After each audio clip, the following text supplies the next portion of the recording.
Question B says below is the rectangular storage facility under the roof MP shown in three-dimensional form. If the depth of the rectangular storage facility is 2 meters shorter than the width, then determine the length of the vertical beam so that the rectangular storage facility will have a maximum volume when placed under the roof MP, and the roof must remain fixed at M, and the ratio of MN to NP must remain 2:5. So the volume is given by the width multiplied by the depth multiplied by the height, right, which is then going to be the length of your vertical beam. We're going to allow x to be equals to, we're going to allow the width to be equals to x, and they told us that the depth is 2 meters shorter, so that's going to be x minus 2. Now, the height of your vertical beam is the y value of this point P over here. Right. And our x value would then be our width over there. So we, in the previous question, we calculated we came up with an equation for this line, which was minus 2/5 x plus 6. So we would then need to just substitute in our x into this equation to get our y value back. So since our width is equals to x, then that means our height would just be equals to negative 2/5x plus 6. So we can substitute that into the equation, x minus 2, minus 2/5 x plus 6. We'll start off by multiplying out here.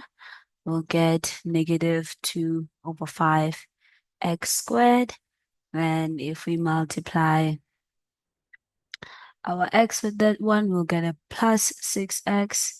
If we multiply here, we should get a positive 4/5 x, and multiply these two together, we'll get a negative 12.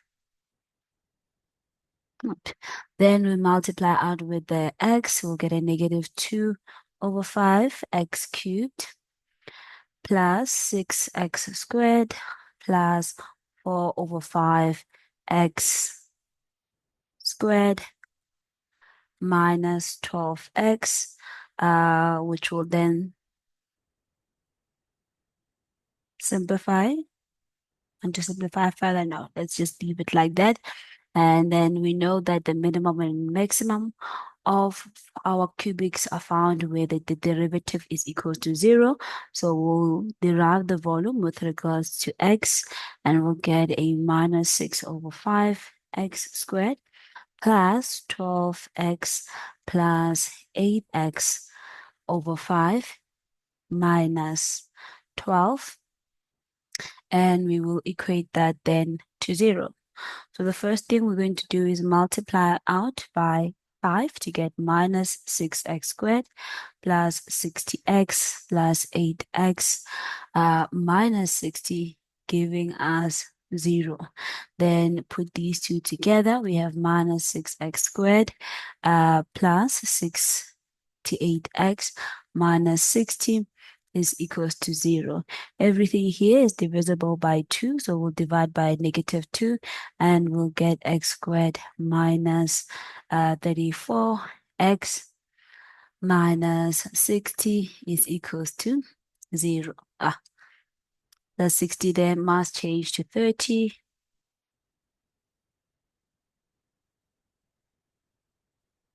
A positive 30 to be exact,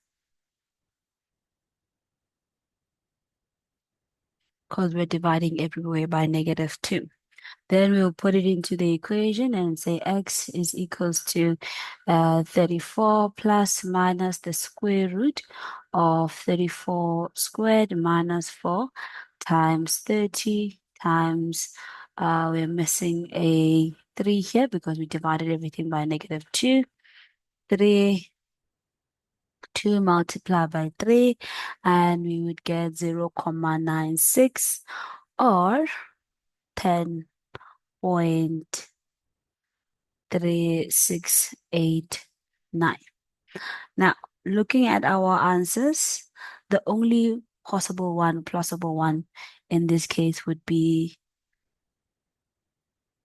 that x, our width, would be 10.36 because 0.96 is somewhere around here.